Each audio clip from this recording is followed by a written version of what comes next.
Okay so hi friends, welcome to Adda 24/7 Telugu official YouTube channel. So ఈరోజు మనం ఈ వీడియోలో ప్రధానంగా ఇండియన్ హిస్టరీకి సంబంధించి కొన్ని ఇంపార్టెంట్ ఎంసీక్యూస్ని ఈ వీడియోలో డిస్కస్ చేసే ప్రయత్నం చేద్దాం. మీరు ఏ ఎగ్జామ్ రాసినా కూడా ఇండియన్ హిస్టరీ పాయింట్ ఆఫ్ వ్యూలో క్వశ్చన్స్ అయితే మీకు అందుబాటులో ఉంటాయి.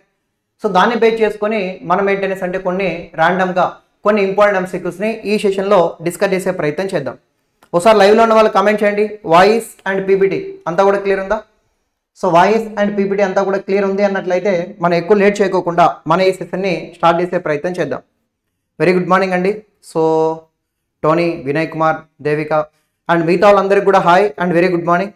ఒకసారి షేర్ చేయండి గ్రూప్లో కూడా మన వీడియోని. సో మిగతా వాళ్ళు కూడా జాయిన్ అవుతారు.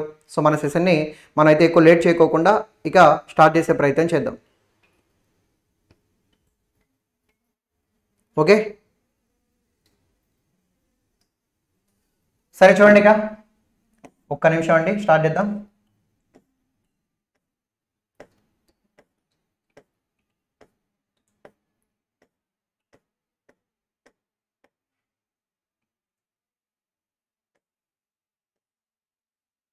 ఒక్క నిమిషం.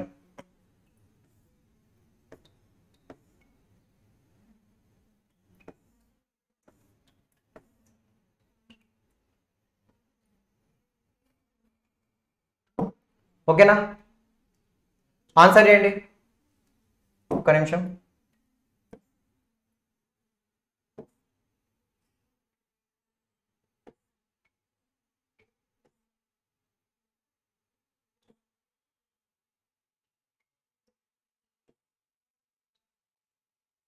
Okay, here is the first question, answer చేయండి.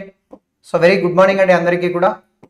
So here is the first question, answer చేయండి. Who among the following English officer was related to first Anglo Carnatic war? So మొదటి ఆంగ్లో కర్ణాటక యుద్ధంతో సంబంధం ఉన్నటువంటి బ్రిటిష్ అధికారి ఎవరు? ఆన్సర్ చేయండి.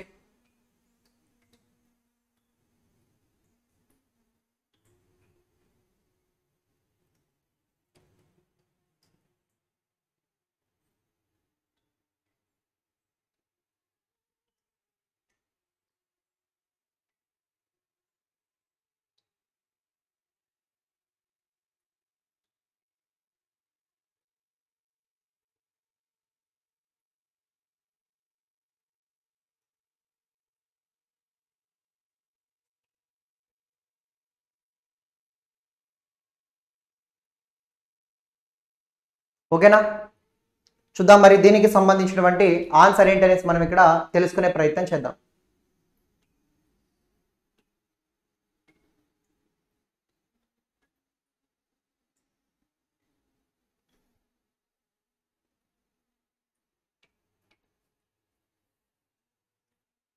Okay, so very small question and very important. So answer ఏంటనేసి అంటే colonel Smith, Warren Hasting, Barnett, అలాగే జాన్ సైమన్ అని చెప్పి మనకైతే అడుగుతా ఉన్నారు. ఆన్సర్ ఏంటంటే బార్నెట్ అనేది మనకి ఇక్కడ సరైనటువంటి సమాధానము అని చెప్పి మనమైతే ఇక్కడ చెప్తామండి. ఆన్సర్ ఏంటి? బార్నెట్ అని చెప్పి మనమైతే చెప్తాం. సో 1746 నుంచి 1748 మధ్య కాలంలో ఒకటవ ఆంగ్లో కర్ణాటక యుద్ధం అనేది జరుగుతుందన్నమాట. ఫస్ట్ ఆంగ్లో కర్ణాటిక్ వార్ అనేది జరుగుతుంది అని చెప్పి మనమైతే ఇక్కడ చెప్తాం. సో 1746 నుంచి 1748 మధ్య కాలంలో ఒకటవ ఆంగ్లో కర్ణాటక యుద్ధం జరగగా దీనికి గల కారణం ఏంటనేసి అంటే ఈ విధంగా మనం చూసుకుంటే వెరీ వెరీ ఇంపార్టెంట్, ఆస్ట్రియా వారసత్వ యుద్ధాలు అని చెప్పి మనమైతే చెప్తాం. మొదటి ఆంగ్లో కర్ణాటక యుద్ధానికి కారణం ఏంటనేసి అంటే ఆస్ట్రియా వారసత్వ యుద్ధాలు అని చెప్పి మనమైతే చెప్తాం. ఈ ఆస్ట్రియా వారసత్వ యుద్ధాల్లో భాగంగా ఈ యుద్ధాలు అనేటివి ఐరోపా ఖండంలో స్టార్ట్ అవుతాయండి. అక్కడ ఉన్నటువంటి ఫ్రెంచ్ వాళ్ళకి, అలాగే మనం చూసుకున్నట్లయితే ఈ విధంగా మనం చూసుకున్నట్లయితే బ్రిటిష్ వాళ్ళకి మధ్య యుద్ధాలు అనేటివి ప్రారంభమవుతాయి. అంటే ఆస్ట్రియా దేశంలో యాక్చువల్గా చార్లెస్ అనేటువంటి ఒక రాజు ఉంటాడు. ఆయన చనిపోయిన తర్వాత వాళ్ళిద్దరు కొడుకుల మధ్య రాజ్యాధికారం కోసం యుద్ధాలు జరుగుతూ ఉంటాయి. దాంట్లో భాగంగా ఒకరికేమో ఫ్రెంచ్ వాళ్ళు సపోర్ట్ చేస్తారు, మరొకరికేమో బ్రిటిష్ వాళ్ళు ఏంటనేసి అంటే సపోర్ట్ చేస్తారు. తర్వాత ఆ యుద్ధాలు ఆ రాజులకి కాస్త ఏమవుతుందనేసి అంటే ఫ్రెంచ్ వాళ్ళకి అండ్ బ్రిటిష్ వాళ్ళ మధ్య జరుగుతాయన్నమాట. సో వెంటనే అప్పుడు బ్రిటిష్ వాళ్ళు ఏమని చెప్తారంటే ఆ ఆస్ట్రియా దేశంలో ప్రపంచవ్యాప్తంగా ఎక్కడైతే ఫ్రెంచ్ వారికి సంబంధించినటువంటి వర్తక స్థావరాలు ఉన్నాయో వాటన్నిటిని కూడా ధ్వంసం చేయమని చెప్పి ఆదేశాలు జారీ చేయడం జరుగుతుంది. దాంట్లో భాగంగా ఫ్రెంచ్ వాళ్ళు కూడా ఏం చెప్తారు, ప్రపంచవ్యాప్తంగా బ్రిటిష్ వాళ్ళకి సంబంధించినటువంటి వర్తక స్థావరాలు ఎక్కడైతే ఉన్నాయో వాటన్నిటిని కూడా దాడి చేయండి అని చెప్పి ఫ్రెంచ్ వాళ్ళు కూడా దాడి చేస్తారు. సో దాంట్లో భాగంగా ఫ్రెంచ్ వాళ్ళు అండ్ బ్రిటిష్ వాళ్ళు ఒకరికొకరి పైన వారి వర్తక స్థావరాల పైన అటాక్ చేసుకుంటూ ఉన్నారు. 1746 నాటికి బ్రిటిష్ వాళ్ళకి సంబంధించి భారతదేశంలో ట్రేడింగ్ సెంటర్స్ ఉన్నాయి, ఫ్రెంచ్ వాళ్ళకు కూడా భారతదేశంలో ట్రేడింగ్ సెంటర్స్ ఉన్నాయి. అయితే ఇక్కడ బ్రిటిష్ వాళ్ళ తరపున ఫ్రెంచ్ వర్తక స్థావరాల పైన దాడికి నాయకత్వం వహించింది ఎవరనేసి అంటే బార్నెట్ అనేటువంటి ఒక వ్యక్తి ఉంటాడు. బార్నెట్ అనేటువంటి ఒక వ్యక్తి బ్రిటిష్ వాళ్ళ తరపున ఫ్రెంచ్ వర్తక స్థావరాల పైన అటాక్ చేస్తాడు. మరి ఫ్రెంచ్ వాళ్ళ తరపున ఎవరు, డూప్లే అని చెప్పి చెప్తాం. డూప్లే అనేటువంటి ఒక వ్యక్తి ఏమో బ్రిటిష్ వాళ్ళ వర్తక స్థావరాల పైన అటాక్ చేస్తే బార్నెట్ అనేటువంటి ఒక వ్యక్తి ఫ్రెంచ్ వాళ్ళ వర్తక స్థావరాల పైన అటాక్ చేస్తూ ఉంటాడు. అయితే డూప్లే ఏం చేస్తాడంటే బ్రిటిష్ వాళ్ళకి సంబంధించిన వర్తక స్థావరాల పైన అటాక్ చేయడం కోసం ఒక వ్యక్తిని మారిషస్ నుంచి తీసుకొని వస్తాడు. అతని పేరే బోర్డినాయిజ్ అనే ఒక పేరుతో మనమైతే చెప్తాం.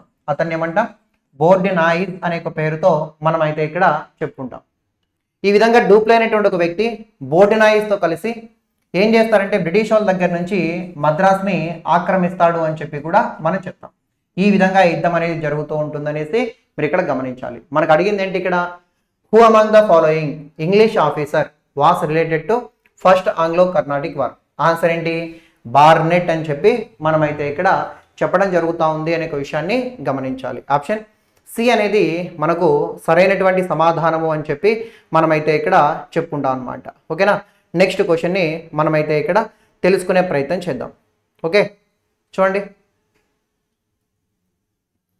Here is the question, which of the following founded the independent state of Awadh. స్వతంత్ర అవధ్ రాజ్యాన్ని ప్రారంభించిన వ్యక్తి అని చెప్పి మనం ఎవరిని చెప్పుకుంటాం, ట్రై చేయండి.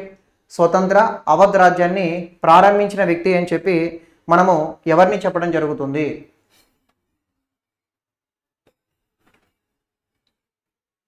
స్వతంత్ర అవధ్ రాజ్యాన్ని ప్రారంభించిన వ్యక్తి అని చెప్పి మనం ఎవరిని చెప్తాం.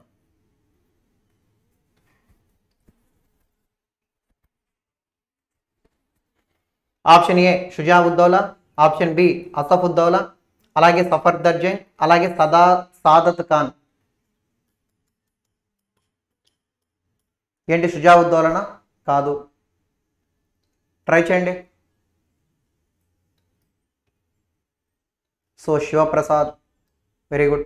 సో ఆన్సర్ ఏంటనేసి అంటే సాదత్ ఖాన్ అని చెప్పి మనమైతే చెప్తాం అనమాట. సాదత్ అలీ ఖాన్ లేదంటే సాదత్ ఖాన్ అని చెప్పి మనమైతే చెప్తాం.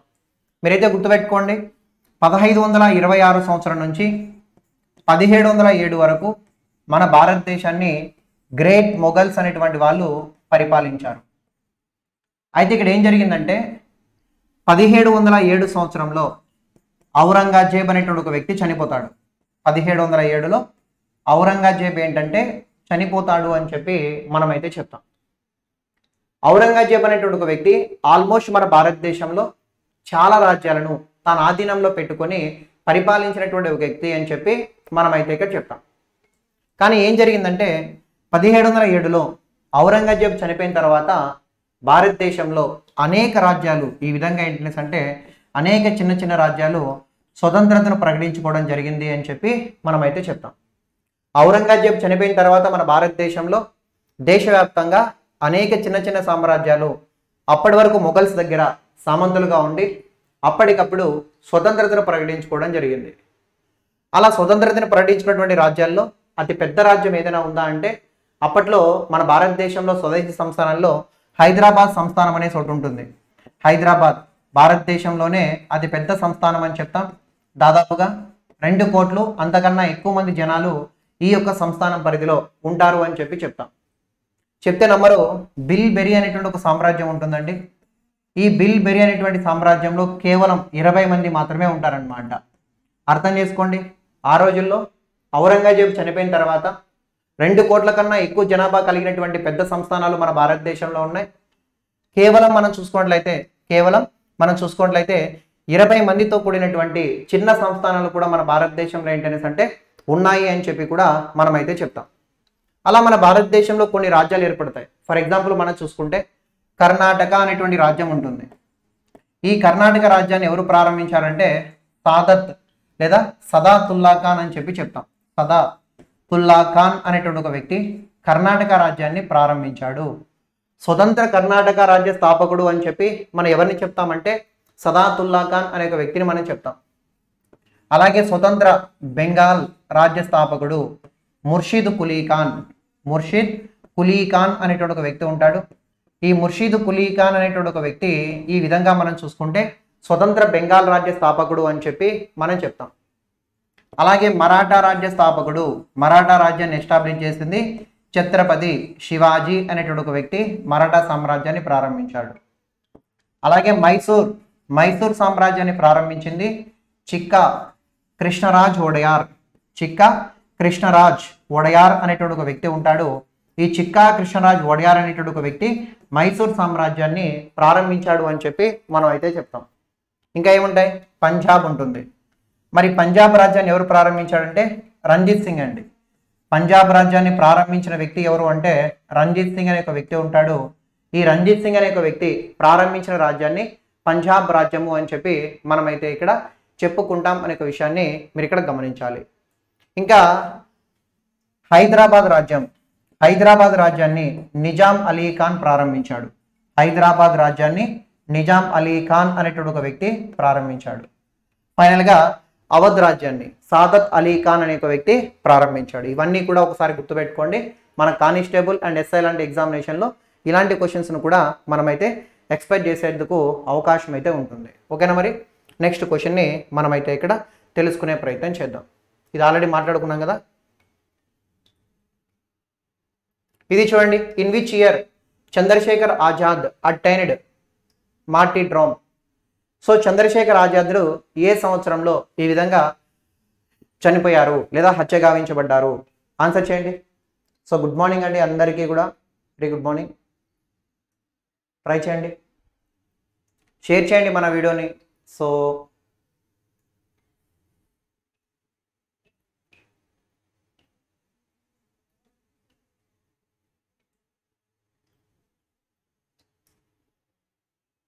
ఓకేనా? చూద్దాం మరి. 1929, 1930, 1931, 1932. ఎనీబడి? చూద్దాం ఎవరైనా కరెక్ట్ చేస్తారేమో అనేసి. చంద్రశేఖర్ ఆజాద్ ఏ సంవత్సరంలో చనిపోయారు? ఎవరు చంద్రశేఖర్ ఆజాద్ ఏంటి అని చెప్పి నేనైతే చెప్తాను, మీరు జాగ్రత్తగా వినే ప్రయత్నం చేయండి. సో ఇతను ఎప్పుడు చనిపోతారు అంటే 1931లో అండి. సో చాలా తక్కువ మంది మాత్రమే ఆన్సర్ ఇచ్చారు. ఆన్సర్ ఏంటంటే 1931 ఫిబ్రవరి అని చెప్పి మనం అయితే చెప్తాం. మీరైతే బిట్టు గుర్తుపెట్టుకోండి. సైమన్ కమిషన్ అనేటువంటి ఒక కమిషన్ గురించి మీకు తెలుసు. ఆ సైమన్ కమిషన్ వ్యతిరేకంగా మన భారతదేశంలో జరిగినటువంటి ఉద్యమాలను సైమన్ గో బ్యాక్ ఉద్యమాలు అని చెప్పి మనమైతే చెప్తాం. సైమన్ కమిషన్కి వ్యతిరేకంగా భారతదేశంలో జరిగినటువంటి ఉద్యమాలను సైమన్ గో బ్యాక్ ఉద్యమాలు అంటాం. అయితే ఈ సైమన్ గో బ్యాక్ ఉద్యమాల్లో భాగంగా పంజాబ్ మరియు లాహోర్లలో ఈ ఉద్యమానికి నాయకత్వం వహించింది ఎవరంటే ఆ రోజుల్లో ప్రధానంగా మనం చూసుకుంటే లాలా లజపత్ రాయ్ అనేటువంటి ఒక వ్యక్తి నాయకత్వం వహించాడు. అయితే లాలా లజపత్ రాయ్ని బ్రిటిష్ అధికారులు ఏంటనేసి అంటే పెద్ద మొత్తంలో లాఠీ చార్జ్ చేస్తారనమాట. ఫర్ ఎగ్జాంపుల్ మనం చూసుకుంటే ఏసీపీ శాండర్స్ అనేటువంటి ఒక వ్యక్తి ఉంటాడు. ఎవరు? ACP Sanders. So ACP Sanders అనేటువంటి ఒక వ్యక్తి లాలా లజపత్ రాయ్ పైన పెద్ద మొత్తంలో లాఠీ చార్జ్ చేస్తారనమాట. భయంకరంగా కుట్టేస్తారు, ఒళ్ళంతా గాయాలైపోతాయి. ఇలాంటి పరిస్థితుల తర్వాత కాలంలో తాను మంచాన పడి ఏమంటే చనిపోతాడనే విషయాన్ని కూడా మీరు ఇక్కడ గమనించాలి. సో దీని అంతటికీ కారణం ఏసీపీ స్టాండర్డ్స్ అని భావించి లాలా లజపత్ రాయ్కి కొంతమంది పంజాబ్లో అనుచరులు ఉంటారనమాట, ఫాలోవర్స్ ఏంటనేసి అంటే ఉంటారు. వాళ్ళే హిందుస్థాన్ రిపబ్లిక్ అసోసియేషన్కి సభ్యులు, లేదంటే హిందుస్థాన్ సోషలిస్టిక్ రిపబ్లిక్ అసోసియేషన్ సభ్యులు అని చెప్పి మనమైతే చెప్తాం. ఎవరు సార్ వాళ్ళు అంటే భగత్ సింగ్, రాజ్గురు, సుఖదేవ్ అండ్ చంద్రశేఖర్ ఆజాద్ అని చెప్పి చెప్తాం. భగత్ సింగ్, రాజ్గురు, సుఖదేవ్ అండ్ చంద్రశేఖర్ ఆజాద్ వీళ్ళు నలుగురు కలిసి ఏసీపీ స్టాండర్డ్స్ అనేటువంటి ఒక వ్యక్తిని చంపేస్తారనమాట. ఏసీపీ స్టాండర్డ్స్ ఏంటనేసి అంటే చంపేస్తారు. తర్వాత వీళ్ళందరిపైన లాహోర్ కుట్ర కేసు ఏంటనేసి అంటే పడుతుందన్నమాట. లాహోర్ కుట్ర కేసు ఎవరంటే వీళ్ళ నలుగురు అని చెప్పి చెప్తాం. దాంట్లో భాగంగా వాళ్ళందరి మీద ఉరిశిక్ష వేస్తారు. అయితే 1931 ఫిబ్రవరి మాసంలోనే ఈ విధంగా చంద్రశేఖర్ ఆజాద్ అనేటువంటి వ్యక్తి చనిపోతాడు. యాక్చువల్గా ఉత్తరప్రదేశ్లో ఆల్ఫ్రెడ్ పార్క్ అనేసి ఒక పార్క్ ఉంటుంది.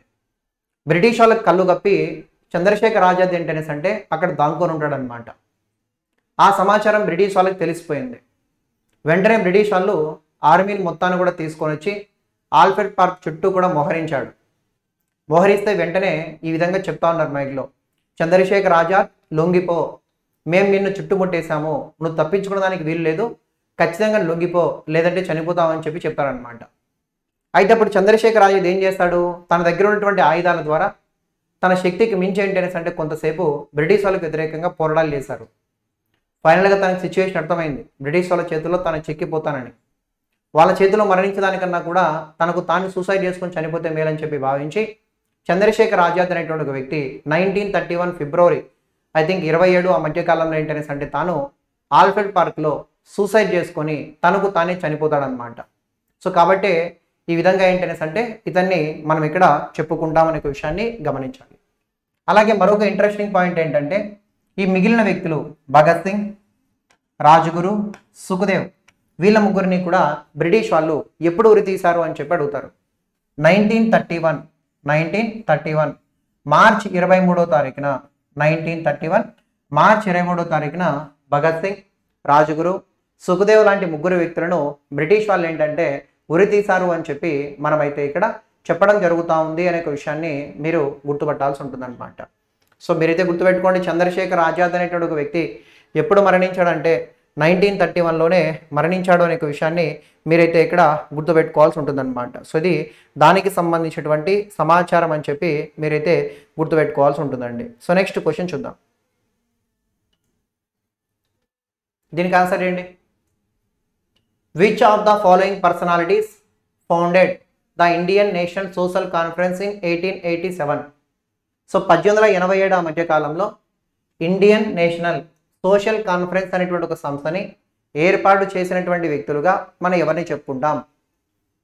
సో మార్చి 23వ తారీఖు మనం ఎలా జరుపుకుంటామండి? ప్రతి ఏడాది కూడా షహీద్ దివస్ అనే పేరుతో మనం అయితే సెలబ్రేట్ చేస్తాం, వాళ్ళని స్మరించుకుంటూ. దీనికి ఆన్సర్ చేయండి. ఇండియన్ నేషనల్ సోషల్ కాన్ఫరెన్స్ 1887లో ఏర్పాటైంది. మరి ఇది ఏర్పాటు చేసింది ఎవరు?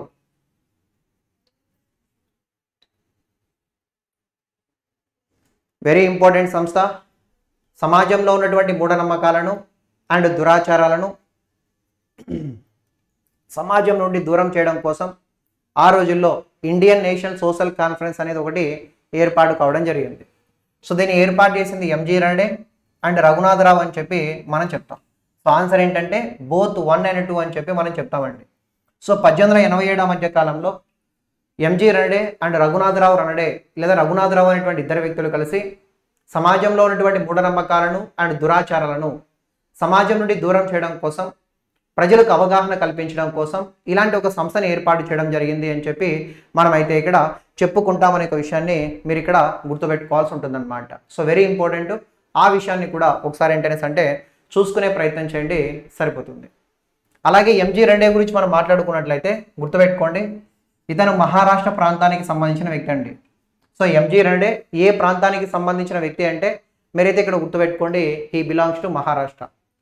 మహారాష్ట్రలో సమాజంలో ఉన్నటువంటి మూఢనమ్మకాలను దురాచారాలను సమాజం నుండి దూరం చేయడం కోసం పోరాటాలు చేసిన మొట్టమొదటి వ్యక్తి అని చెప్పి మనం ఎవరిని చెప్తామంటే ఎంజీ రనడే అనే ఒక వ్యక్తిని మనం చెప్తాం. సో కాబట్టి ఇతన్ని మహారాష్ట్రలో సాంఘిక సాంస్కృతిక పునరుజ్జీవన ఉద్యమ పితామహుడు అని చెప్తాం. ఇంకా ఇతన్ని మహారాష్ట్ర సోక్రటీస్ అని చెప్తాం. ఏమంటాము?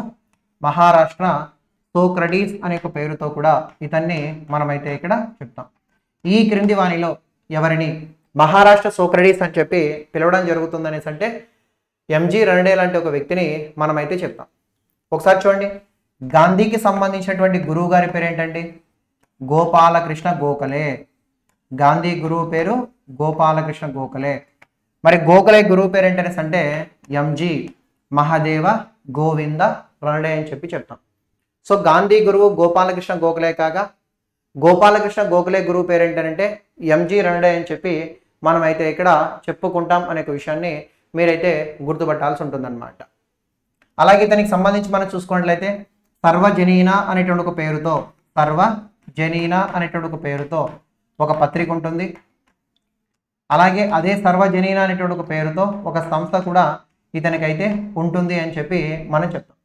సర్వజనీన అనేటువంటి ఒక పేరుతో ఒక పత్రిక, అదే సర్వజనీన అనేటువంటి ఒక పేరుతో ఒక సంస్థ, ఈ రెండు కూడా ఎవరికి సంబంధించినవి అంటే ఎంజి రానడే, మహదేవ గోవింద రానడేకి సంబంధించినవి. ఒక బుక్ కూడా ఉంటుందండి, the rise of Maratha power, the rise of Maratha power అనేటువంటి ఒక పేరుతో, the rise of Maratha power అనేటువంటి ఒక పేరుతో ఒక పుస్తకం కూడా ఏంటనేసి అంటే తనకి ఉంటుంది అనే ఒక విషయాన్ని మీరు ఇక్కడ గమనించాల్సి ఉంటుంది అనమాట. సో ఇవన్నీ కూడా ఎంజి రానడేకి సంబంధించిన సమాచారం అని చెప్పి మీరు ఇక్కడ గమనించాలి. నెక్స్ట్ క్వశ్చన్ని మనమైతే ఇక్కడ తెలుసుకునే ప్రయత్నం చేద్దాం. ఇది ట్రై చేయండి చూద్దాం. In which among the following battles Jayachandra was defeated and killed by Muhammad Ghori? ఈ క్రింది ఏ యుద్ధంలో బఫర్ ఏం అవ్వట్లేదులేండి వెంకట్ గారు, రీజైన్ అవ్వండి, క్లియర్గానే ఉంది అంతా కూడా. మేబీ నెట్ ఏమైనా లేదో మీ దాంట్లో, ట్రై చేయండి. ఈ క్రింది వానిలో మహమ్మద్ గోరీ చేత జయచంద్రుడు ఏ యుద్ధంలో ఓడించబడి చంపబడ్డాడు? ఏ యుద్ధంలో ఓడించబడి చంపబడ్డాడు?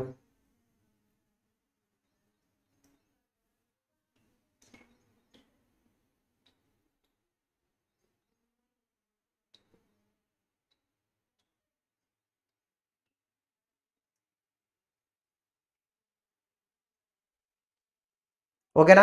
Very important. Battle of Kannauj, Chandwar, Tarain and Talikota చెప్పుకుందాం. దీనికి సంబంధించినటువంటి సమాచారాన్ని మనమైతే ఇక్కడ తెలుసుకునే ప్రయత్నం చేద్దాం. ఓకేనా? మీరైతే ఇక్కడ 3 యుద్ధాలు గుర్తుపెట్టుకోండి. 1191లో ఒక యుద్ధం, 1192లో ఒక యుద్ధం, 1194లో ఒక యుద్ధం. వెరీ ఇంపార్టెంట్ యుద్ధాలు. మన కానిస్టేబుల్ లాంటి ఎగ్జామినేషన్లో రిపీటెడ్ క్వశ్చన్స్ అన్నట్టు. 1191లో జరిగినటువంటి యుద్ధాన్ని మనం ఏమంటామంటే 1వ తరైన్ యుద్ధము అని చెప్పి మనమైతే ఇక్కడ చెప్తాం. 1191లో జరిగినటువంటి యుద్ధాన్ని 1వ తరైన్ యుద్ధం అంటాం. 92లో జరిగినటువంటి యుద్ధాన్ని 2వ తరైన్ యుద్ధము అని చెప్పి చెప్తాం. 94లో జరిగినటువంటి యుద్ధాన్ని చంద్వార్ యుద్ధము అని చెప్పి మనమైతే ఇక్కడ చెప్పుకుంటాం. సో గుర్తుపెట్టుకోండి. ఈ విధంగా మనం చూసుకుంటే 1వ తరైన్ యుద్ధం, 2వ తరైన్ యుద్ధం అండ్ చంద్వార్ యుద్ధం అని చెప్పి మనమైతే ఇక్కడ చెప్తాం. మరి ఎవరికి మధ్య జరిగాయి సార్ యుద్ధాలు? ఫర్ ఎగ్జాంపుల్ మొదటి యుద్ధం పృథ్వీరాజ్ చౌహాన్కి వర్సెస్ మహమ్మద్ గోరీకి. రెండో యుద్ధం కూడా సేమ్, పృథ్వీరాజ్ చౌహాన్కి వర్సెస్ మహమ్మద్ గోరీకి. మూడో యుద్ధం కనౌజ్ ప్రాంతాన్ని పరిపాలిస్తున్న జయచంద్రుడికి వర్సెస్ మహమ్మద్ గోరీకి మధ్య జరిగినాయి ఈ యుద్ధాలు అని చెప్పి మనమైతే చెప్తాం. చూడండి ఎంత ఇంపార్టెంటో. ఆ రోజుల్లో భారతదేశం పైన ఇస్లాంల యొక్క దండయాత్రలు జరిగేటువంటి రోజులవి. భారతదేశం పైన మొట్టమొదటిసారిగా దండయాత్ర చేసినటువంటి ఇస్లాం మతస్థులు ఎవరైనా ఉన్నారా అంటే అరబ్బులు అని చెప్తాం. అరబ్బుల తరపున మహమ్మద్ బిన్ కాసిం అనే ఒక వ్యక్తి 712 మధ్య కాలంలో తొలిసారిగా భారతదేశం మీద దండయాత్ర చేశాడు. సో భారతదేశం పైన దండయాత్ర చేసిన మొట్టమొదటి ఇస్లాం మతానికి సంబంధించినటువంటి వ్యక్తిగా మనం ఎవరిని చెప్తామంటే ఆ రోజుల్లో మహమ్మద్ బిన్ కాసిం అని చెప్తాం. ఆ తర్వాత గజనీ మహమ్మద్ వస్తాడు. ఆ తర్వాత వచ్చిన వ్యక్తే మహమ్మద్ గోరీ అని చెప్పి మనమైతే చెప్తాం.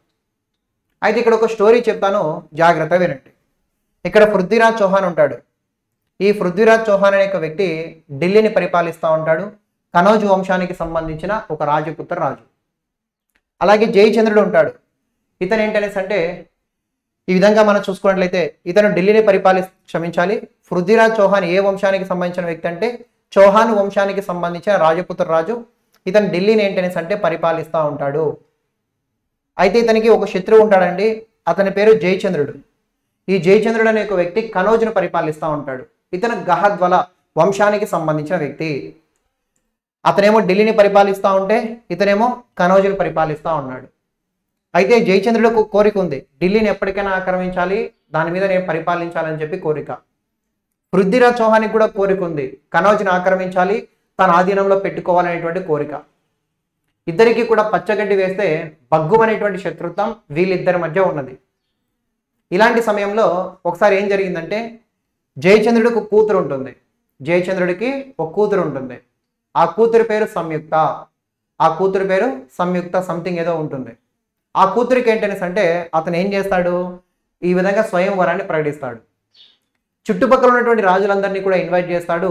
బట్ మన పృథ్వీరాజ్ చౌహాన్ని మాత్రం ఇన్వైట్ చేయలేదు. దాంతో పృథ్వీరాజ్ చౌహాన్ పిల్లల్ని పేరెంటానికి వచ్చేసి వాళ్ళ కూతురుని అక్కడి నుంచి తీసుకెళ్ళిపోతాడు. ముందుగానే వాళ్ళిద్దరి మధ్య అసలే పడట్లేదు.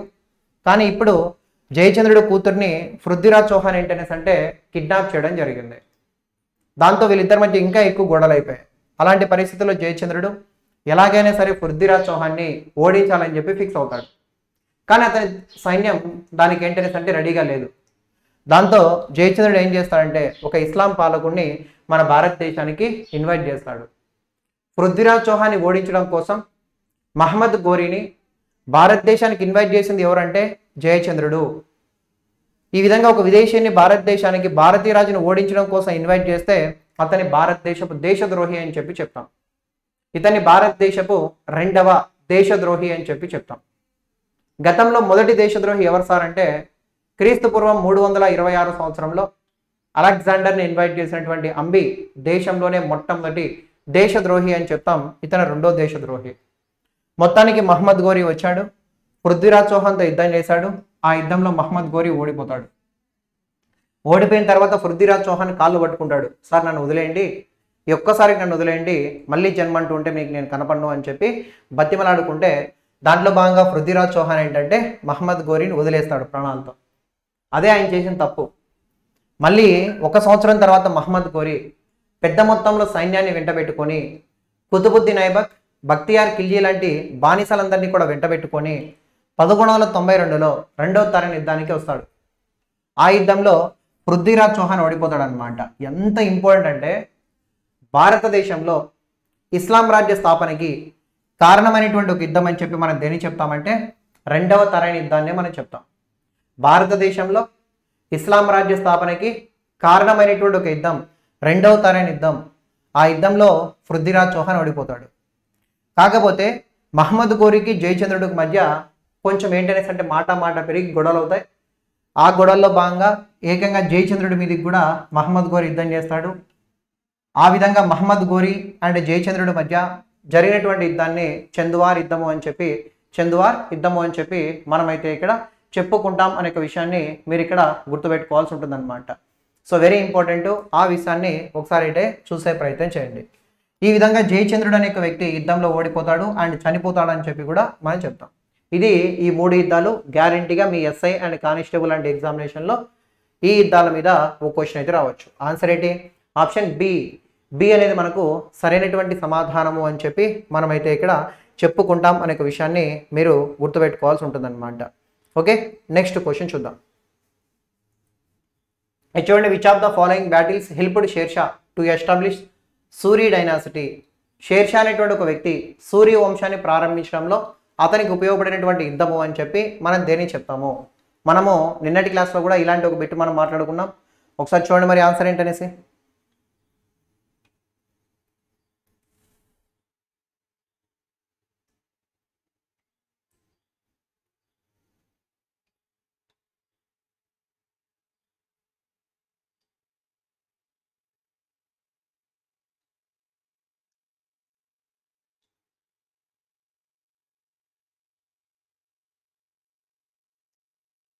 ఓకేనా, చూద్దాం మరి దీనికి సంబంధించినటువంటి ఆన్సర్ ఏంటనేసి. నిన్ననే మనం చెప్పుకున్నాం 1540లో జరిగిన కనౌజ్ లేదా బిల్గ్రామీ అనేటువంటి ఒక యుద్ధం ఉంటుంది.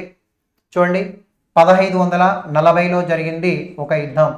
ఆ యుద్ధాన్ని మనం ఏమంటామంటే కనౌజ్ యుద్ధము అంటాము, లేదంటే దాన్నే బిల్గ్రామీ అనేటువంటి ఒక పేరుతో కూడా మనమైతే చెప్తాం. కనౌజ్ యుద్ధము లేదంటే బిల్గ్రామీ యుద్ధము అని చెప్పి మనమైతే ఇక్కడ చెప్పుకుంటాం అనే విషయాన్ని గమనించాలి. ఈ యుద్ధం హుమయూన్కి అలాగే షేర్షాకి మధ్య జరిగింది. అయితే షేర్షా అనేటువంటి ఒక వ్యక్తి ఈ యుద్ధంలో విజయం సాధించి హుమయూన్ను ఓడించాడు. ఢిల్లీని లాహోర్ని అండ్ ఇతర ప్రాంతాలను కూడా ఆక్రమిస్తాడు. దాంతో హుమయూన్ రాజ్యం భ్రష్టుడైపోతాడు. 1540 నుంచి 1555 వరకు 15 సంవత్సరాల పాటు ఇతను రాజ్యాన్ని కోల్పోయాడు అని చెప్పి హుమయూన్ని మనమైతే ఇక్కడ చెప్తాం. ఆ తర్వాత మళ్ళీ 1555 సంవత్సరంలో ఒక యుద్ధం జరుగుతుంది. ఆ యుద్ధాన్ని మచ్చివారా యుద్ధము అని చెప్పి చెప్తాం, లేదంటే దాన్ని సర్ హిందీ యుద్ధము, సర్ హిందీ యుద్ధము అని చెప్పి కూడా మనమైతే ఇక్కడ చెప్తాం. 1555లో జరిగిన వెరీ ఇంపార్టెంట్ యుద్ధాన్ని మనం ఏమంటామంటే మచ్చివారా యుద్ధము లేదంటే సరిహిందీ యుద్ధం అంటాం. 1540లో హుమయూన్ రాజ్యాన్ని కోల్పోగా 15 సంవత్సరాల తర్వాత అనేక కష్టాలు పడి అప్పటికి షేర్షా చనిపోయింటాడు, షేర్షా కొడుకు కూడా చనిపోయింటాడు, షేర్షా మనవడు పరిపాలిస్తూ ఉంటాడు. ఆ షేర్షా మనవడితో చేశాడు యుద్ధాన్ని, దాన్నే మచ్చివారా యుద్ధం అంటాం. ఈ యుద్ధం హుమయూన్కి అలాగే మనం చూసుకుంటే షేర్షా మనవడు సికిందర్ సూర్కి మధ్య ఈ యుద్ధం అయితే జరిగింది. ఈ యుద్ధంలో హుమయూన్ విజయం సాధించాడు. సో హుమయూన్ 1530లో 40లో రాజ్యాన్ని కోల్పోతే మళ్ళీ 15 సంవత్సరాల తర్వాత రాజ్యాన్ని దక్కించుకోవడంలో అతనికి సహాయపడినటువంటి యుద్ధం, ఉపయోగపడినటువంటి యుద్ధం అని మనం దేన్ని చెప్తామనంటే ఈ విధంగా మచ్చివారా యుద్ధము లేదంటే సరిహిందీ యుద్ధము అని చెప్పి మనమైతే చెప్తాం. సో ఇక్కడ ఆన్సర్ ఏంటండి కనౌజ్ యుద్ధము అని చెప్పి మనమైతే ఇక్కడ చెప్పుకుంటాం అనే విషయాన్ని మీరైతే గుర్తుపట్టాల్సి ఉంటుందన్నమాట. ఓకేనా. నెక్స్ట్ క్వశ్చన్ని మనమైతే ఇక్కడ తెలుసుకునే ప్రయత్నం చేద్దాం. Which among the following religion is related Dilwara temples at Mount Abu. So Mount అబూలో దిల్వారా టెంపుల్స్ అనేవి ఉంటాయి, అవి ఏ మతానికి సంబంధించినవి?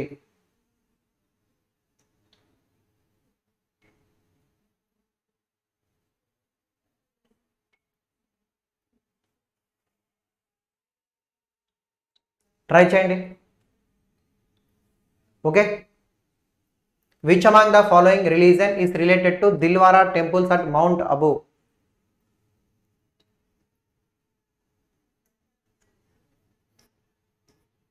Option A Vaishnava sect Hindus, Shaiva sect of Hindus, Jaina మతం అండ్ బౌద్ధ మతం అని చెప్పి చెప్తా ఉన్నాడు. Direct question. దిల్వారా జైన దేవాలయాలు రాజస్థాన్లోని మౌంట్ అబూ అనే ఒక ప్రాంతంలో ఉంటాయి.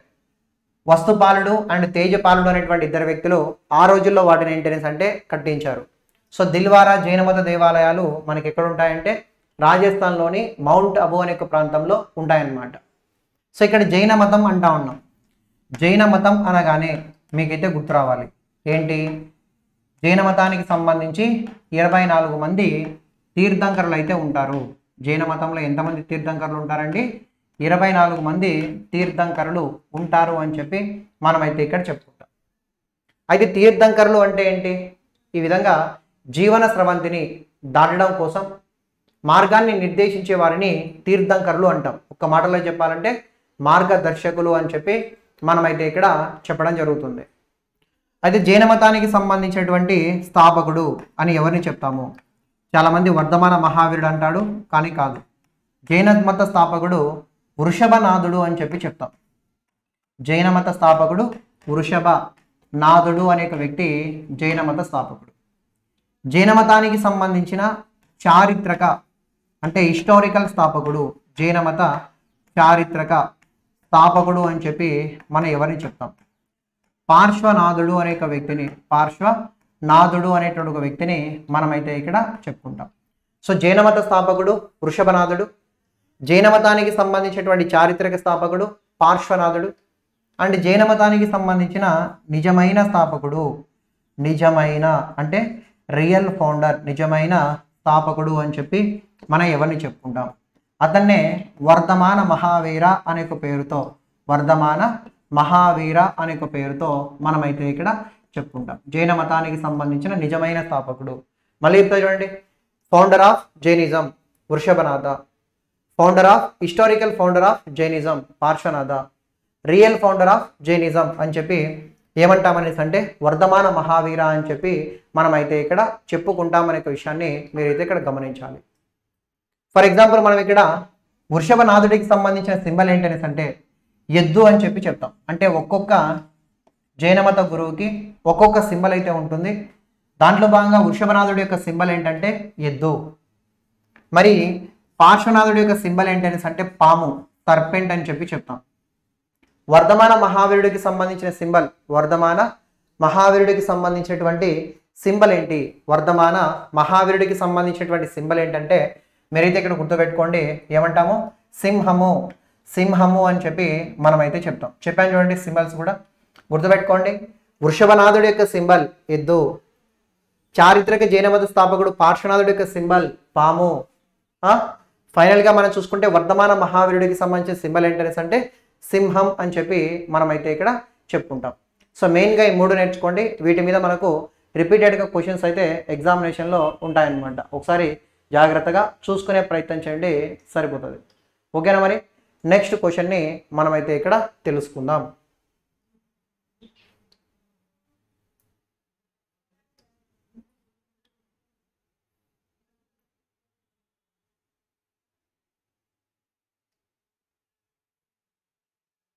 ఇది చూడండి, నేను చెప్పుకున్నాను దీన్ని. Who announced the communal award in August 1932? 1932 ఆగస్టులో కమ్యూనల్ అవార్డుని ప్రకటించింది ఎవరు? Mountbatten, Lord Irwin, MacDonald, Clement Attlee. Direct question, నిన్ననే మన కంటెంట్ కూడా మాట్లాడుకున్నాం దీని గురించి. డైరెక్ట్గా ఆన్సర్ చేయండి.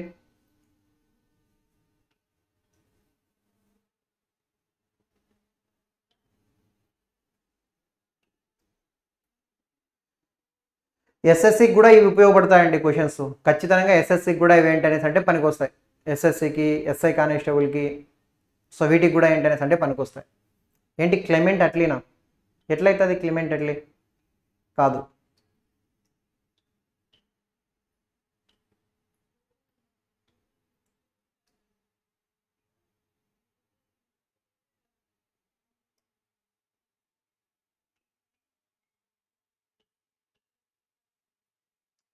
ఓకే, సో దీనికి సంబంధించిన ఆన్సర్ ఏంటనేసి అంటే మనం నిన్న కూడా మాట్లాడుకున్నాం, రామ్సే మెక్డొనాల్డ్ అని చెప్తాం.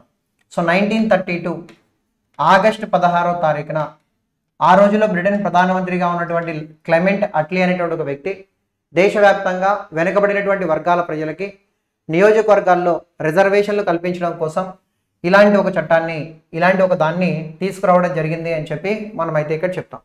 ఓకేనా? మరి నెక్స్ట్ క్వశ్చన్ని మనమైతే తెలుసుకునే ప్రయత్నం చేద్దాం. ఇది ట్రై చేయండి. At which among the following sessions of Muslim League Muhammad Ali Jinnah had invented a new slogan divide and quit? Answer చేయండి.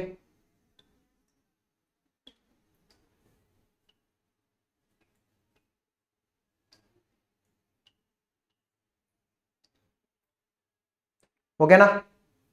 చెప్పండి చూద్దాం. So at which among the following sessions of the Muslim League Muhammad Ali Jinnah had invented a new slogan divide and quit? So క్రింది ఏ సమావేశంలో మహమ్మద్ అలీ జిన్నా అనేటువంటి ఒక వ్యక్తి divide and quit అనేటువంటి ఒక పేరుతో ఒక స్లోగన్ని తీసుకురావడం జరిగింది? ఏంటి 1923నా? ఎట్లా అవుతుంది 1923? చూద్దాం మరి ఆన్సర్ ఏంటని.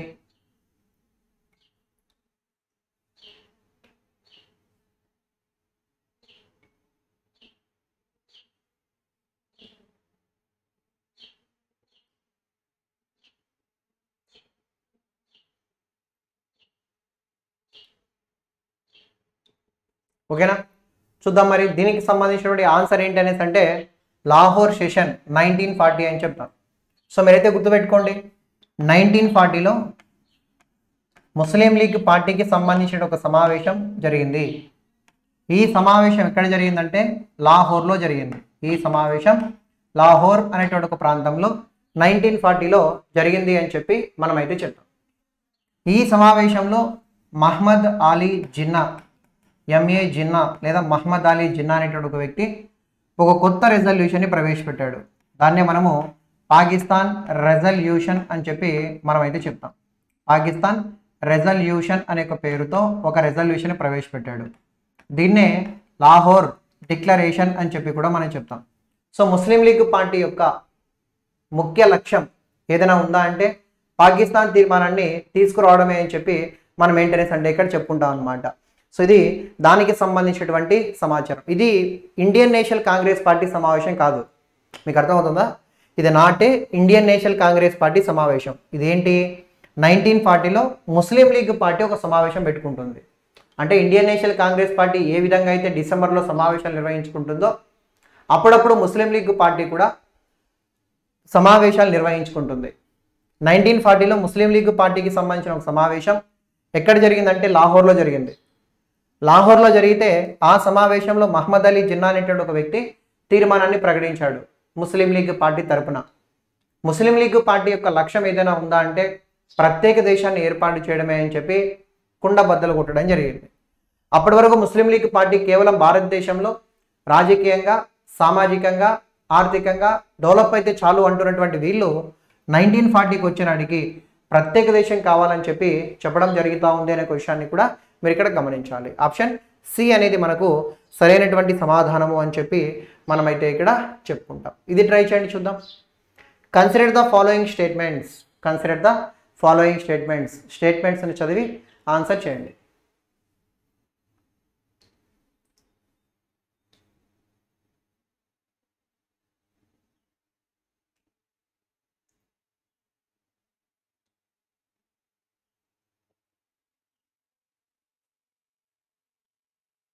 ఓకేనా అండి? చూద్దాం మరి దీనికి సంబంధించినటువంటి ఆన్సర్ ఏంటనేసి మనమైతే తెలుసుకుందాం. బాగా చదవండి, నేను చెప్తాను. దీనికి కంటెంట్ కూడా చెప్తాను. సో క్వశ్చన్ మాట్లాడుతున్నామంటే దాని రిలేటెడ్ కంటెంట్ మొత్తం కూడా నేను చెప్తా ఉన్నాను, మీరు అది గమనించాలి. క్వశ్చన్ టు ఆన్సర్ డైరెక్ట్ చెప్పేస్తే ఏమవుతుంది చెప్పండి, ఏం పెద్దగా యూస్ ఉండదు. సో కాబట్టి క్వశ్చన్ దాంతోపాటు కంటెంట్ రెండు కూడా డిస్కస్ చేస్తూ ఉన్నాం, బాగా యూస్ అవుతుంది, రివిజన్ అవుతుంది బాగా. సో కాబట్టి యూజ్ చేసుకోవాలి ప్రతి ఒక్కరు కూడా.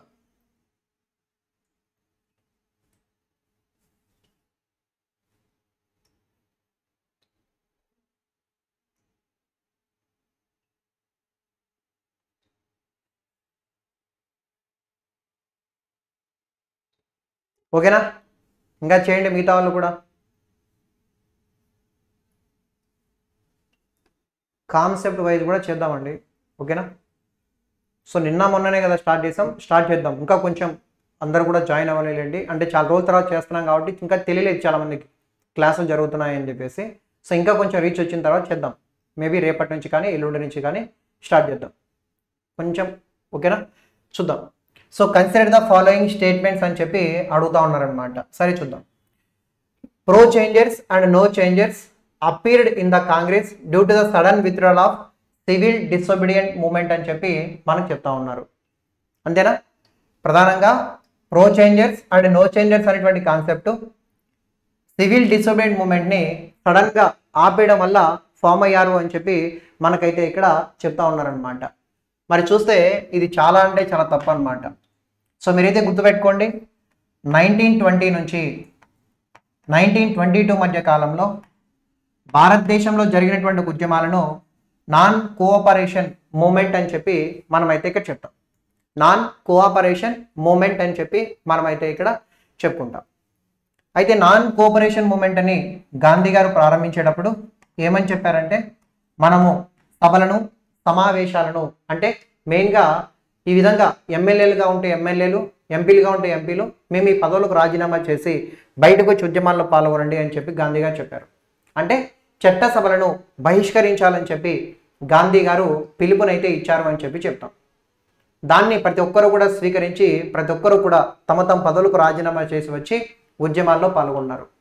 కానీ గాంధీ గారు అర్ధాంతరంగా 1922లో ఫిబ్రవరి 5వ తారీఖు జరిగినటువంటి చౌరీ చౌరా ఇన్సిడెంట్, నేను ఒకసారి చెప్తానండి దీని గురించి. చౌరీ చౌరా సంఘటన. అయితే ఈ చౌరీ చౌరా సంఘటన అనేటువంటి దాన్ని ఏంటనేసి అంటే కారణంగా చూపి బాగా జరుగుతున్నటువంటి ఉద్యమాలను ఒక్కసారిగా ఏంటనేసి అంటే గాంధీ గారు ఆ రోజుల్లో ఆపేశారనమాట.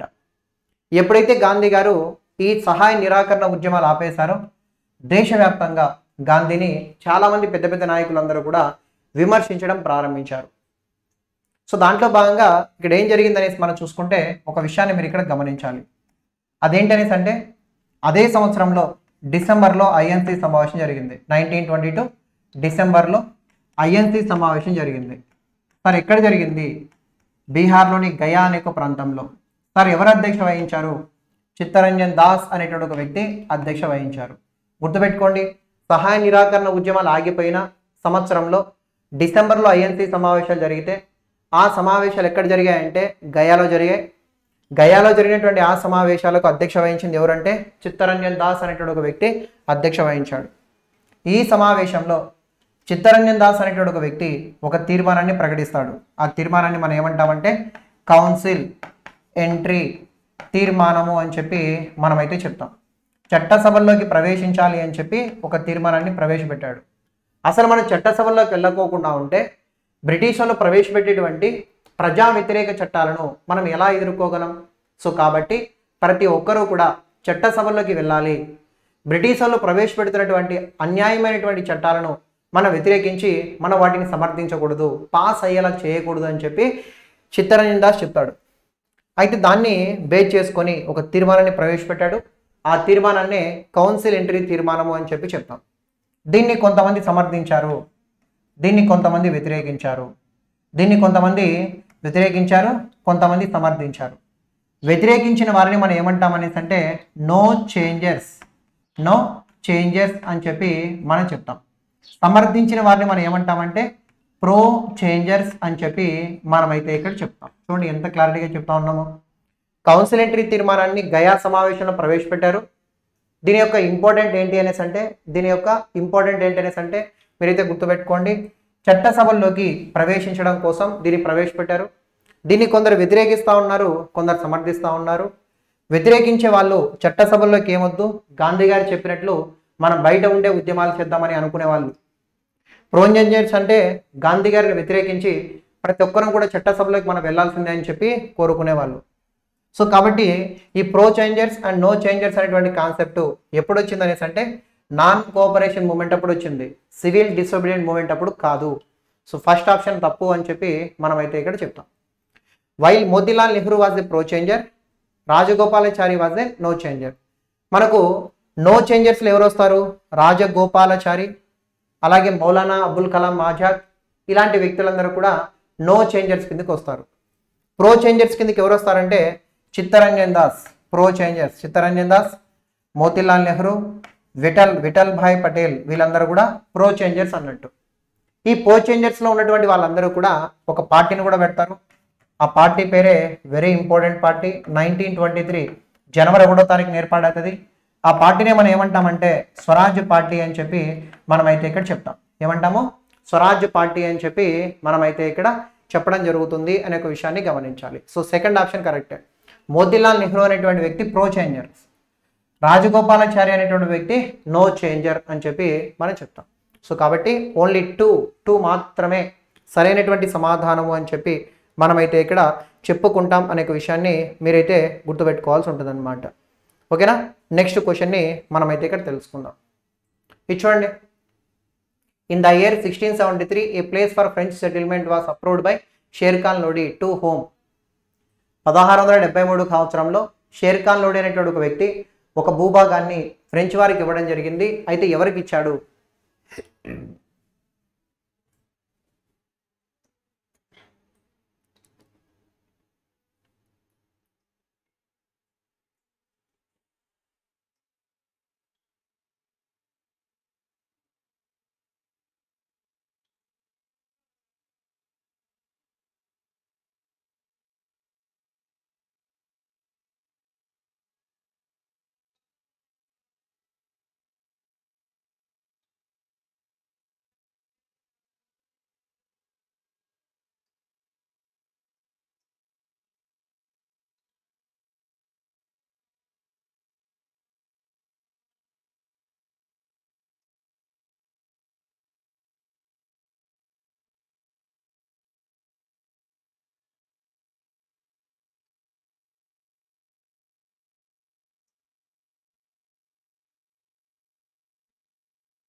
ఓకేనా? చూద్దాం మరి దీనికి సంబంధించినటువంటి ఆన్సర్ ఏంటనేసి మనం ఇక్కడ తెలుసుకుందాం. Okay, ఏమిటారు answer? సో 1673 అని చెప్తా ఉన్నాడు కదా, నేను చెప్తానండి. సో 1673 నాటికి ఆర్కాట్ అనేటువంటి ఒక ప్రాంతాన్ని ఎవరు పరిపాలిస్తూ ఉంటాడు అనేసి అంటే షేర్ ఖాన్ లోడి అనేటువంటి ఒక వ్యక్తి స్థానిక రాజు ఏంటి అనేసి అంటే పరిపాలిస్తూ ఉంటాడు. అయితే ఆ రోజుల్లో ఫ్రెంచ్ వారి తరపున మొట్టమొదటి గవర్నర్గా ఒక వ్యక్తి ఉంటాడు. అతని పేరు ఏంటంటే ఫ్రాంకోయిజ్ మార్టిన్ అనేటువంటి ఒక వ్యక్తి ఉంటాడు. మొట్టమొదటి ఫ్రెంచ్ గవర్నర్ అని చెప్పి మనం చెప్తాం. ఫ్రెంచ్ వారికి సంబంధించిన మొట్టమొదటి గవర్నర్ అని చెప్పి ఫ్రాంకోయిజ్ మార్టిన్ అనేటువంటి ఒక వ్యక్తిని మనమైతే ఇక్కడ చెప్తాం. ఆ ఫ్రాంకోయిజ్ మార్టిన్ అనేటువంటి ఒక వ్యక్తి ఆర్కాట్ అనేటువంటి రాజు దగ్గరికి వెళ్ళి షేర్ఖాన్ లోడి దగ్గరికి వెళ్ళి అడుగుతాడు, సార్ మీ ప్రాంతంలో కొంత భూభాగాన్ని మాకు ఇవ్వండి, మేము దాన్ని బాగా డెవలప్ చేసి వ్యాపారాలు నిర్వహిస్తాం, మీకు కూడా ట్యాక్స్ కడతాం, మీ ప్రాంతంలో ఉన్నటువంటి యువతకి ఉద్యోగాలు ఇస్తాం, అది ఇది చెప్పి అతని దగ్గర నుంచి ఒక ప్రాంతాన్ని గిఫ్ట్గా పొందుతాడు. ఆ ప్రాంతాన్ని మనం ఏమంటామంటే వాలికొండాపురం అనే ఒక పేరుతో మనమైతే ఇక్కడ చెప్తాం. సో ఆర్కాడ్ ప్రాంతాన్ని పరిపాలిస్తున్న షేర్ఖాన్ లోడి ఫ్రాంకోయిజ్ మార్టిన్కి ఒక ప్రాంతాన్ని గిఫ్ట్గా ఇచ్చాడు. ఆ ప్రాంతాన్ని వాలికొండాపురం అని చెప్పి చెప్తాం. ఈ వాలికొండాపురం అనే ఒక ప్రాంతాన్ని ఫ్రాంకోయిజ్ మార్టిన్ తీసుకొని దాన్ని బాగా డెవలప్ చేసి పాండిచ్చేరి అనేటువంటి నగరంగా అభివృద్ధి చేశాడు అని చెప్పి మనమైతే ఇక్కడ చెప్పుకుంటాం అనే ఒక విషయాన్ని మీరైతే గుర్తుపట్టాల్సి ఉంటుందన్నమాట. సో ఇది దానికి సంబంధించినటువంటి సమాచారం అని చెప్పి చెప్పొచ్చు. ఫ్రాంకోయిజ్ మార్టిన్ అనేది మనకు కరెక్ట్ ఆన్సర్ అని చెప్పి మనమైతే ఇక్కడ చెప్పుకుంటాం. ఇది ట్రై చేస్తారా? ఇది ట్రై చేయండి. Which among the following were the reasons for the French failure in the war of English and French. So ఆంగ్లేయులకి మరియు ఫ్రెంచ్ వాళ్ళకి మధ్య జరిగినటువంటి యుద్ధాల్లో ఫ్రెంచ్ వాళ్ళు ఓడిపోవడానికి గల కారణమైనటువంటి అంశాలు ఏవి, ఓడిపోవడానికి గల కారణాలైనటువంటి అంశాలు అని చెప్పి మనం దేన్ని చెప్పుకుంటాం?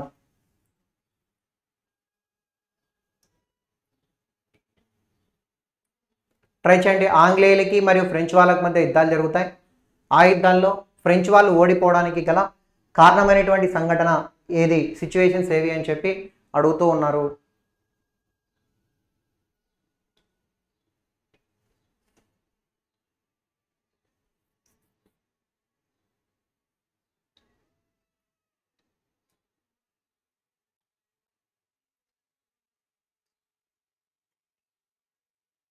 ఓకేనా?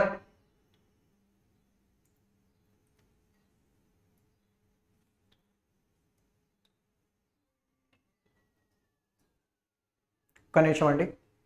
సర్లేండి, లాస్ట్ క్వశ్చన్. సో ఆన్సర్ ఏంటనేసి మనం ఇక్కడ చూసుకున్నట్లయితే మీరైతే ఇక్కడ బిట్ట గుర్తుపెట్టుకోండి. సో ఫస్ట్ ఆప్షన్ కరెక్టే. French company was controlled by the French government. So French East India company అనేది వాళ్ళ దేశానికి సంబంధించినటువంటి ప్రభుత్వం చేత నిర్వహించబడుతుంది. The naval force of French was weak. British వాళ్ళతో కంపేర్ చేసుకుంటే ఫ్రెంచ్ వాళ్ళకి సంబంధించినటువంటి నావల్ ఫోర్స్ అనేది చాలా వీక్గా ఉంటుంది. అలాగే there was no such strong centre for French with compare to the English. British వాళ్ళ మాదిరిగా భారతదేశంలో వీళ్ళకి ఏంటనేసి అంటే ఒక ముఖ్యమైనటువంటి కేంద్రం ఉన్నప్పటికీ కూడా అది బ్రిటిష్ వాళ్ళ కన్నా మంచిదేమీ కాదు అని చెప్పి మనం చెప్తాం. సో కాబట్టి ఆన్సర్ ఏంటంటే ఆప్షన్ డి. పైవన్నీ కూడా సరైనటువంటి సమాధానాలు అని చెప్పి మనమైతే ఇక్కడ చెప్పుకుంటాం అనే విషయాన్ని గమనించాలి. ఓకేనా? ఇవి గైస్ ఈ సెషన్కి సంబంధించినటువంటి ఇంపార్టెంట్ MCQs. సెషన్ నచ్చినట్లయితే చూసి వెళ్ళిపోకోకుండా ప్రతి ఒక్కరు చిన్న లైక్ చేసి సపోర్ట్ చేయండి. అలాగే ప్రతిరోజు కూడా ఏంటనేసి అంటే క్లాస్కి రండి. ఇండియన్ హిస్టరీకి సంబంధించి చాలా అంటే చాలా ఇంపార్టెంట్ కంటెంట్ అలాగే MCQsతో పాటు మీకు ఏంటనేసి అంటే కంటెంట్ కూడా కవర్ అవుతుంది కాబట్టి వినియోగించుకునే ప్రయత్నం చేయండి. ఓకేనా? ఇది ఇవాళకి సంబంధించినటువంటి సమాచారం. అలాగే మన Adda24/7లో డిఫరెంట్ బ్యాచెస్ మీకు అందుబాటులో ఉన్నాయండి. ఆర్ఆర్బి సంబంధించినటువంటి జేఈ బ్యాచెస్ కానీ, అలాగే ఎన్టీబీసీ బ్యాచ్ కానీ, ఏబిపిఎస్సి గ్రూప్ 2కి సంబంధించిన డైనమిక్ బ్యాచ్ కానీ, అలాగే స్పెషల్ ఏపీ హిస్టరీ బ్యాచ్ కానీ, ఇంకా మనం చూసుకున్నట్లయితే చాలా డిఫరెంట్ బ్యాచెస్ మీకు అందుబాటులో ఉన్నాయి. సో కాబట్టి మీరు ఏదైనా సరే ఒక బ్యాచ్లో మన Adda24/7లో అడ్మిషన్ తీసుకోవాలనుకుంటే మాత్రం సో వైఫై 66 అనేటువంటి మన ప్రొమో కోడ్ని ఇచ్చేయండి. 17% డిస్కౌంట్ కూడా మీకు అందుబాటులో ఉంటుంది. ఓకేనా మరి? సో మళ్ళీ టుమారో క్లాస్లో కలుద్దాం. Thank you very much.